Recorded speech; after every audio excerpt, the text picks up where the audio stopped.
lesson we're going to learn about parallel and perpendicular lines, and they will be straight lines, okay?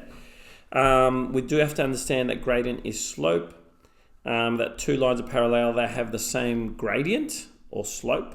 It means the same thing.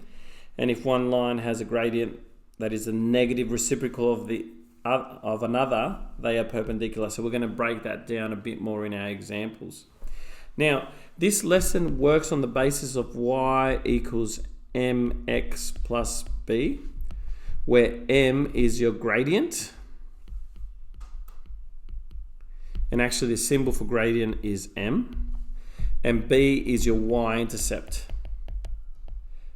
So you should have had this lesson already done in the book and understood it. The y-intercept is going to be less important for what we're going to do in this lesson, but the gradient is going to be very important. Let's get stuck into it. Okay, so if we've got two lines that are parallel to each other, that means they must be on the same slope, okay? Because if they're never going to touch each other, they must be on the same slope. Which means, what's the word for slope in maths? Oh, that's right, it's gradient. Slope is gradient. So lines that are parallel will have the same slope or the same gradient. Now, if I look here, this gradient, and I'm going to use a symbol for it, is 3. This gradient here, and I'm going to use a symbol for it, is 2. This gradient here, the symbol of m equals 2, because they're all written in this form y equals mx plus b. Okay, so the gradient here is what? Hopefully you've said, Mr. Bustos, it's 4, because it is. So I'm going to write that in. Okay, now the question asks, it goes, parallel lines have the same gradient. Which of these are parallel? Well, I'm going to use a color coding. Well, I've already seen that this one has a gradient of 2, and so does this one, so I'm going to make them the same, so these are parallel. There's also another one. I can see here, they also have the gradient as 2, because that's a number in front of the x, okay? And I don't see any others. So let's go with another highlighter. Let's go with a 3, so I'm going to put purple as 3. Oh, this one's got the same gradient. Because see, the number in front of the x is 3. So they must be parallel because they have the same gradient. And I think that's the end of that one. Let's do the 4 one. Is there any others? Yep, here we go. There's one there. And then we've got this one all on its own, which is not parallel to any of them. Okay? So for two gradients, for two lines to be parallel, they must have the same gradient. So write this down. For two lines to be parallel, and there's a symbol for parallel, it's this, okay? They must have the same gradient, which another word for gradient is slope. Okay, and that's what we've done there. Okay, so I reckon give yourself a couple of examples of how to do that. Okay, now perpendicular lines are a little bit tricky. Let me explain what a perpendicular line is to start off with. If I've got a line here, a line perpendicular to it will cross it at a right angle. Okay, so this will have a gradient and we'll call it M1, and this will have a gradient and we'll call it M2.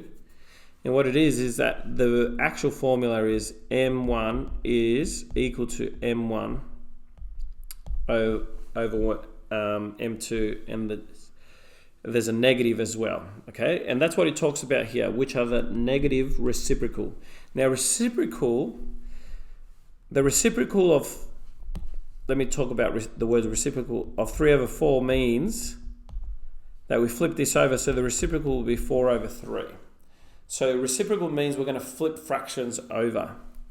Now for a number, so say number 2, the reciprocal of that, I could write 2 as 2 over 1. So the reciprocal of that is a half. okay? So reciprocal means that we're flipping things over. So have that idea of we're going to flip things over. Okay, I'm going to rub a few of these things out and we'll use it now. So let's look at this. The gradient of this is 3. Now we want which ones are perpendicular. So I'm looking for the negative reciprocal. So the negative reciprocal of 3, well, what's the reciprocal of 3? Well, the reciprocal of 3 will be 1 over 3. And if we're going to put a negative in front of it, it's going to be negative 1 over 3. So I'm looking for something that's negative 1 over 3. So looking for something that's negative 1 over 3. So I'm going to highlight this. Which one's reciprocal to that? Oh, here we go. That's got negative 1 over 3 as its gradient. We've got m2 equals negative 1 over 3. And I don't know if you can see that. I'm going to use a different color. m2 is equal to negative 1 over 3. Okay? Which means that these two are perpendicular. And what does perpendicular mean? It means that this line is at a right angle to that line. So this line is at a right angle to this line. Okay, let's see if we can find more. Is there any others with this? Okay, let's look at this. What would be what would be the negative reciprocal of this? Well, the reciprocal of 2 is just 1 over 2. Negative reciprocal is a half. So we're looking for something that's negative a half. So I'm going to highlight this. That's got a gradient of negative a half. There is none. Okay, so I'm going to not waste that. No lines are perpendicular to that one. Okay, so this symbol means perpendicular. All right. Okay. Is there any what's negative reciprocal of negative 1 over 2? Well, the reciprocal of negative 1 over 2 is negative a half. And the negative of that would mean that that's positive. So we're looking for something that's positive. So look at here. I've got positive a half. That's the negative reciprocal of this one. So they're perpendicular. So I'm going to match them together. So they are perpendicular. I'm using my symbol. And I can see a last one here. See if you can find one last one that are perpendicular to each other. If you said this one and this one, you would be absolutely correct because the gradient of this one is 4 and the gradient of this is negative 1 over 4, which is the negative reciprocal. So they're perpendicular to each other as well. Okay, so write this down. Perpendicular lines have gradients which are the negative reciprocal of each other, e.g.